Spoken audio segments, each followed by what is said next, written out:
saying, You shall not eat bread, nor drink water, nor return by the same way you came. 10. So he went another way and did not return by the way he came to Bethel. 11. Now an old prophet dwelt in Bethel, and his sons came and told him all the works that the man of God had done that day in Bethel. They also told their father the words which he had spoken to the king. 12.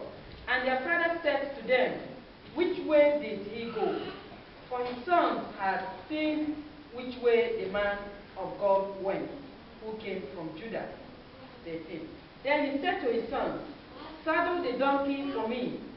So they saddled the donkey for him, and he rode on it. 14. And went after the man of God, and found him sitting under an oak. Then he said to him, Are you the man of God? He doesn't even know the man. He inquired from me, Are you the man of God? Please. He says, What? Are you the man of God? Listen to his reply. Are you the man of God who came from Judah? Yeah. And he said, I am. The man was not there. The old prophet was not there. But he got the information about this man. And he went about looking for the man. Please listen very carefully. Listen very carefully. The enemy that we are dealing with is a spirit. And before he will be able to deal with you well and abort your miracle, he will find out your identity. He will find out your identity. And you see, I can look within this conversation or this very passage that we are reading, that I can see pride inside. I can see pride. I can see pride. I remember one of the gospel that Jesus Christ, after he has prayed for a dead person, and then that dead person was brought back to life, he told the disciples, he said that, see that you tell nobody. He says, well, tell nobody. Look, if we were to be this day, CNN have to hear about me. And when I'm walking, people have to make sure that they open door for me. Oh my God. Hallelujah. So the man came inquiring from this man of God. Are you the man of God who came from Judah? You remember when John the Baptist was just sitting down there, and then the Pharisees sent a message, and they came and they asked him, John, who are you? Tell us who you are. Because some say that you are this and you are that, you are that. Look, if we were to be asked today, we will say, you had with Dr. So and so. But what did John say? John said, I'm just a voice. I'm what? I'm just a voice. That word alone honor what we call humility. Hallelujah. Before the enemy destroys you, the enemy has to seek for your identity. You remember the sons of Sceva? He said that I know Paul, I know Jesus. Who are you to command me? So the first thing that this old prophet asked is that, are you the man of God who came from what? Judah. He didn't miss his words. Please. I say what? He didn't miss his words. So before the enemy deals with you, the enemy will have to know where you stand, where you are coming from, and what altar are you connected to. Are you obedient to what God has called you to do, or you will have what we call partial obedience? And what did he say? Then he said to him, Come home with me and eat bread. And he said, I cannot return with you, nor go in with you. Hallelujah. The same word he gives to what? To the king. The same word is coming. Please make sure that every word that you are speaking, you are being led of God. The first word he said was that God has spoken to me. This one, he didn't mention God. You hear that? See, I can't go with you unless you go on. Neither can I eat bread nor drink water with you in this place. 17.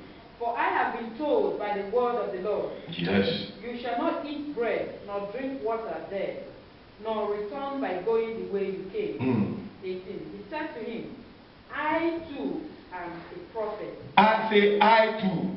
I too. You see, the that somebody is speaking the same jargon, and the shambhala, the action and the outward appearance doesn't mean that he's just speaking the mind of God.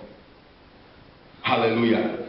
You need to tap into what? Into the realm of the spirit. He said, I too. If he says that he's an idol worshiper, this man will know immediately.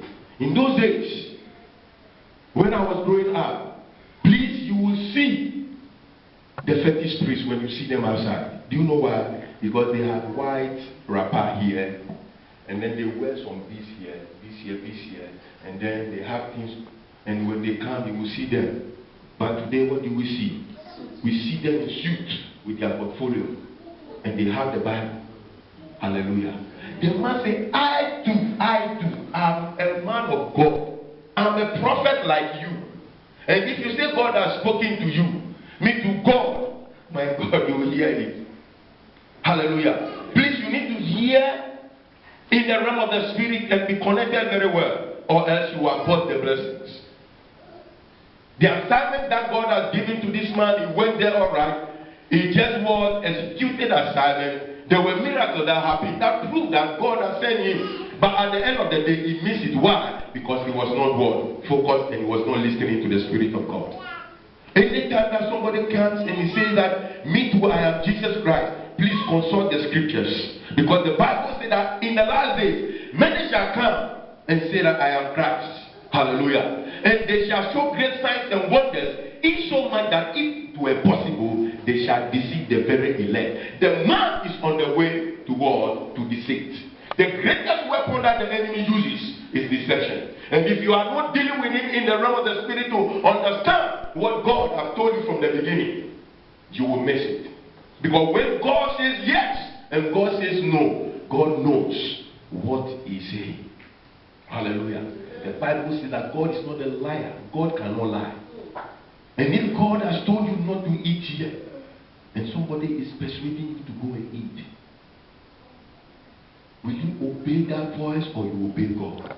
Some of us, our stomach has become our problem. Until the church declare fasting, you will never even hear the word fasting. And anywhere you go, you just eat. You see, look, let me tell you, the best way that the enemy uses to afflict you or to contaminate you is through food or sugar. Hallelujah. It's through food and then sugar. If the enemy can feed you, my God, it will contaminate you. And if the enemy can contaminate you, it can get you weak. And you just obey